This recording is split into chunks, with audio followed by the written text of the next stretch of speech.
ज़ैनब को तो ऐसा नहीं करना चाहिए था। ज़ैनब से भी मेरी मुझे इतना गुस्सा आ रहा था ज़ैनब पे। मैंने ज़ैनब को कॉल मिलाई। मैंने कहा ज़ैनब, तब ज़ैनब की भी शादी हो चुकी थी और वो अपनी लाइफ में सेट हो चुकी थी अमेरिका में।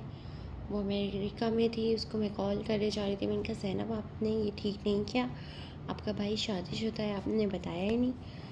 तो उसने मुझे कहा कि तुमने कब मुझसे पूछा था निदा जो मैं तुम्हें बताऊं, और मैं तो तुम्हारे घर अपने भाई का रिश्ता भी नहीं लाई जो तुम मुझसे इस तरह का सवाल कर रहे हो। इनका रिश्ता नहीं लाई। जब हम फार्म हाउस घूमने गए थे तुम्हें याद है?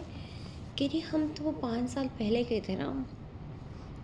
अभी तो तुम भाई को भूल भी गई होगी। मैंने कहा नहीं भूली थी, और हमारा रिलेशन चल रहा था। अब मुझे पता चला है कि वो शादीशुदा है। कितनी मुझे नहीं पता था निदा, वरना मैं भाई को रोक लेती ये वो।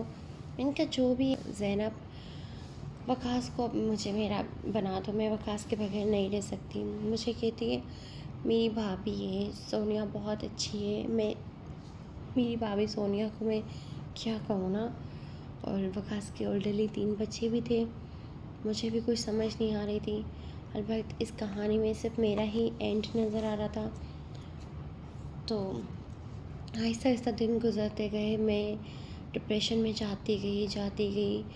मैं 2 साल तक डिप्रेशन में थी, क्योंकि मुझसे ये बर्दाश्त ही नहीं हो रहा था कि हमारा ब्रेकअप हो गया। मैंने ये कभी माना ही नहीं था कि हमारा ब्रेकअप हो जाएगा। मैं अब ये कहानी लिख भी रही हूँ ना, तो मुझे बहुत ज़्यादा दुख हो रहा है, मुझे बहुत ज़्यादा रोना आ रहा है, और मुझे मेरा खुद पे कंट्रोल नहीं है बिल्कुल भी। लेकिन मुझे करना पड़ रहा है।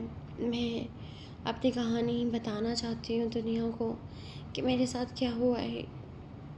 2 साल तक मैं डिप्रेशन में चलती रही, मेरी थेरेपियाँ चलती रही, मेरे सेक्शन चलते रहे, मेरी डॉक्टरमेंट चलते रहे, मेरी दिमाग की मर्ज़ी वीज़ा हो गई मैं, जैसे कि लोग कहते हैं पागल हो गई है।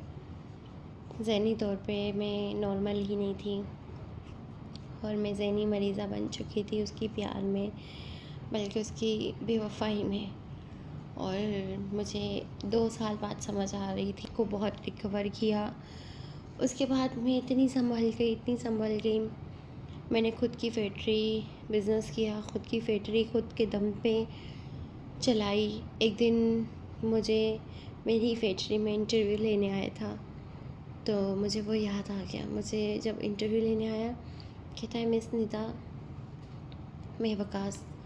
मैंने कहा कौन वकास? कहता है आप तो मेरा नाम भी भूल गई हैं। मैंने कहा ज़ाहिर है, बेवफा को कब तक याद रखती, एक ना एक दिन तो भूलना ही था ना। तो मुझसे कहता है आपने तो बहुत अच्छी तरीके से बिज़नेस चलाया है ये वो, अब मुझे उम्मीद नहीं लगती कि आप मुझे जॉब देंगी। मैंने कहा देखो, अगर आपकी काबिलियत इतनी है और एजुकेटर है आपके पास, ठीक है, और अगर आपकी बैकग्राउंड अच्छा है, तो मैं आपको जॉब लाज़मी दूँगी। एक तो इस तरह मैंने फिर उसको